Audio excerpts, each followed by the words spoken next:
পূর্বদলা উপজেলা স্বাস্থ্য কেন্দ্র সংলগ্ন রাজদলা ডায়াগনস্টিক সেন্টারের প্রতিষ্ঠাতা পরিচালক জনাব মোফাজ্জল হোসেন এই জায়গাটিতে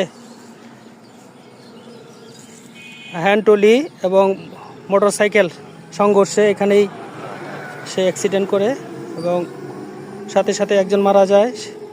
সেও দুদিন মৃত্যুর সাথে পাঞ্জা লড়ে অদ্য ময়মনসিংহ মেডিকেলে ইন্তেকাল করিয়াছেন। এই জায়গাটিতে আসলাম দেখতে, সবাই ওনার জন্য দোয়া করবেন। এটা সুসাউরা রোড, পূর্বদলা সুসাউরা স্টেশন রোড থেকে সুসাউরা দেউডুগুন যে রাস্তাটি গিয়েছে এই রাস্তাটি, এখানে সে অ্যাক্সিডেন্ট করে। মর্মান্তিক এক সড়ক দুর্ঘটনা।